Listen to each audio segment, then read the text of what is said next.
This is a video about the GCSE Biology topic of cloning, which comes up in paper 2 as part of the Variation and Evolution unit. In this video we're going to define what we mean by a clone and give some examples of organisms that reproduce by cloning. We'll describe 4 different ways to make clones and give some advantages and disadvantages of cloning so that you can evaluate it as a process. Let's start out by describing exactly what we mean by cloning. A clone is just a twin. It's a genetically identical individual that is exactly the same as the genetic donor that it came from, or we might just call that individual a parent. The process of cloning doesn't involve genetic modification and it doesn't involve killing any of the animals involved.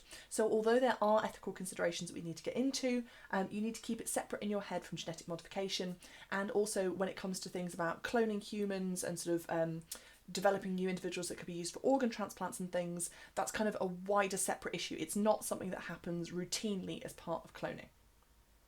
There are 4 different types of cloning that you need to know about, 2 that are relevant to plants and 2 that are relevant to animals. So for plants we've got the process of cuttings and tissue culture, and then for animals we've got embryo transplants and adult cell cloning, which is sometimes also called fusion cloning, and that's the kind of cloning that most people have heard of. It's the Dolly the sheep cloning.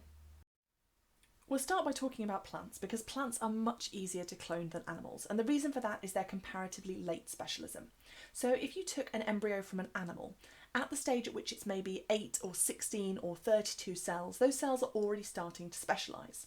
So maybe one of those cells will become the nervous system, and as soon as it starts becoming adapted to being nerves, it almost forgets how to do all of the other things that it could originally do. So even though it contains the DNA for the entire animal, it's sort of lost ability to use those genes. And so if you want to clone an animal, you could take that nerve cell, but you kind of have to reverse that process, and that's quite complicated. Whereas if you look at a plant, plants throughout their lifetime keep these stem cells which can become any type of cell. And so it's comparatively easy to just take one of those cells and make a new plant. And this is also one of the reasons that plants are so good at reproducing asexually.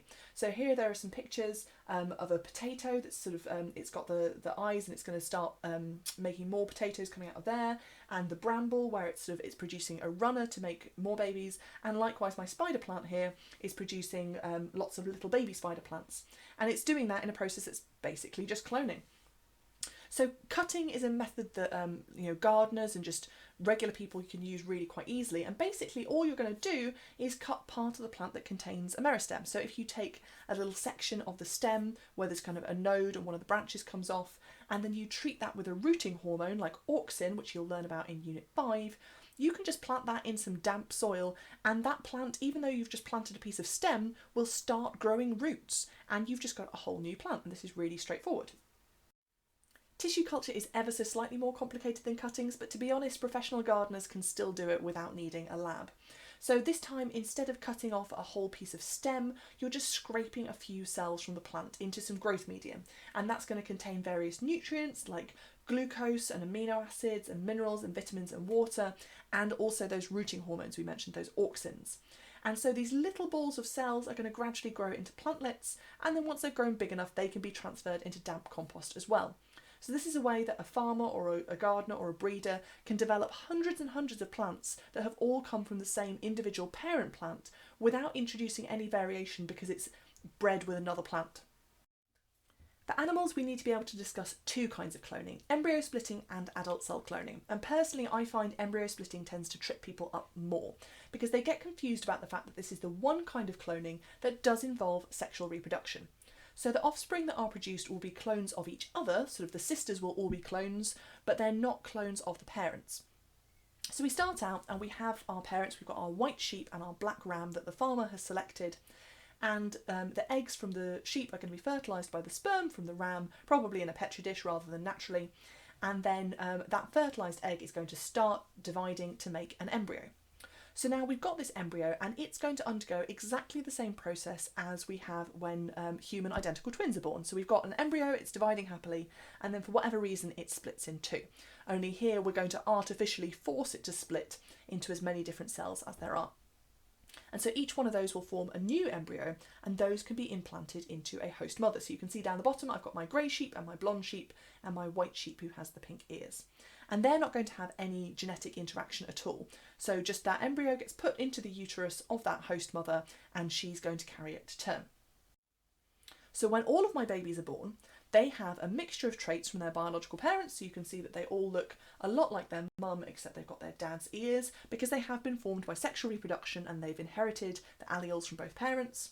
And they don't inherit any genes at all from their host mothers. So none of them are blonde and none of them have pink ears. None of them look anything like those host mothers.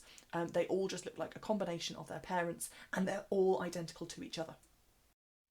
So just to check that made sense, pause the video and jot down 4 bullet points that describe how a scientist could use embryo splitting to make a herd of identical sheep. First, the scientist would select parents that had desirable traits. Then she would fertilise the egg from the mother with sperm from the father, or you could just say here that she would breed them together.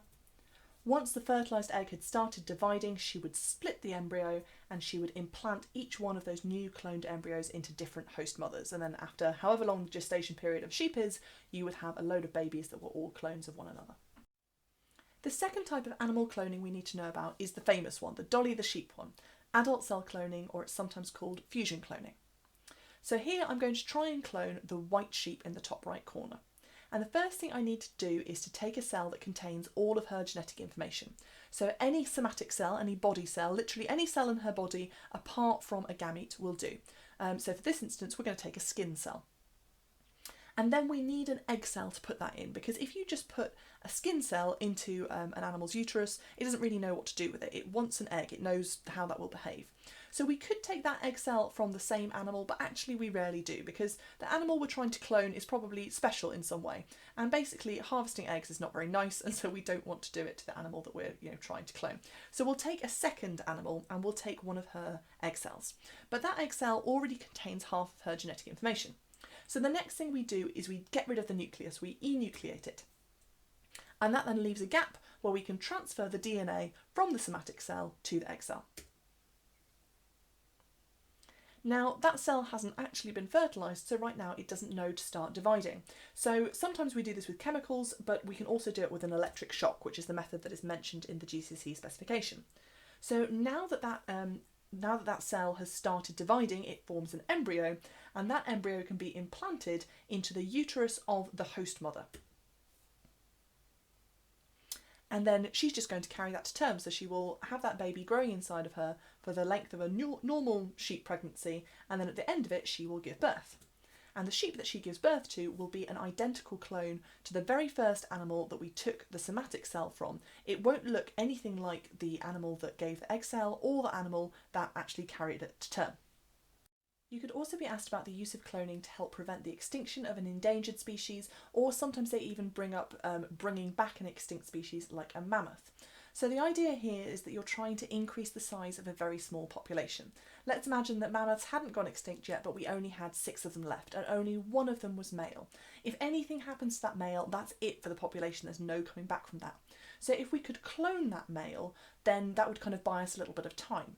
It's obviously not a perfect situation because it decreases the genetic variation in a small population even further, and also it needs a related species to act as a host mother.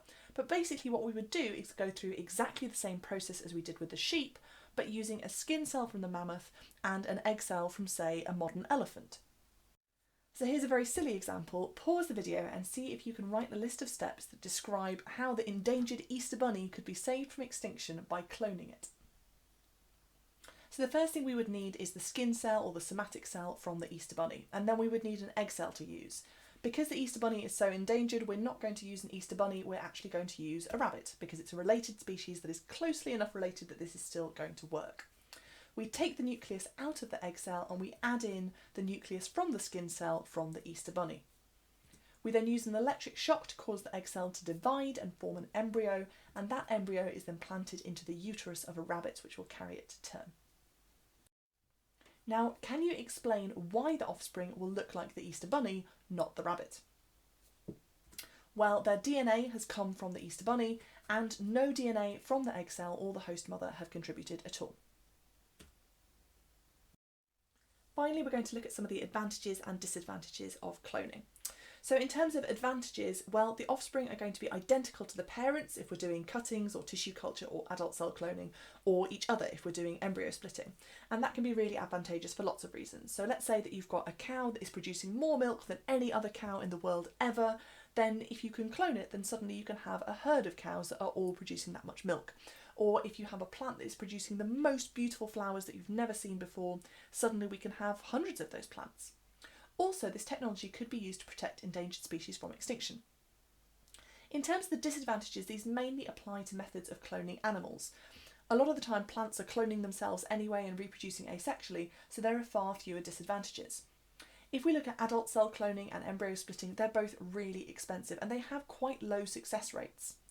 Also, for adult cell cloning, what we've discovered is that because you're taking a skin cell from an older animal, it's not from a baby, it's already gone through a little bit of the ageing process, and so sometimes clones sort of find that at quite an early age they're having health problems that are associated with old age because they kind of already are old aged in a way. Also, all methods of cloning are going to reduce the gene pool of the population. So we have that same problem that we had with selective breeding, where if all of your population are the same as each other, then that means if a disease comes along, it can kill all of them very quickly. You might be given an example of a rare species that has the risk of going extinct and asked whether or not it's a good idea to use adult cell cloning in order to conserve it. I ran out of animals I could draw, so you have the rare Bracknell elephant. And so because it's an evaluate question, we need to compare, so give both advantages and disadvantages, and then come up with a conclusion. There's always a mark for coming down on one side of the fence, and it doesn't really matter which side as long as you justify it well. So, in terms of advantages, this is a really useful strategy if it's hard to get these elephants to mate. So maybe because there's only one male, or maybe just because they're doing that thing that animals do where they say, oh, our environment isn't very great right now, so it's not a good idea to put energy into having babies. We're going to use it to stay alive instead, so we're just not going to mate with each other. Also, it's going to stop them from going extinct. But then in terms of disadvantages, it's unlikely to be successful and it's really expensive. So that's money that we could be spending on conserving their habitat, but instead we're spending it on cloning. And also it's going to create this genetic bottleneck. There's going to be less genetic variation in the population, and that's going to mean they're more susceptible to diseases. So in conclusion, I think that the positives outweigh the negatives and we should use adult cell cloning because there are so few of this species left that other methods are unlikely to be sufficient to save it. I don't know about you, but I haven't seen many elephants in Bracknell lately. I hope that was a useful introduction to cloning for you. Thank you very much for watching, and if you did find it useful, don't forget to press the subscribe button below so that you get notifications about more biology videos coming soon.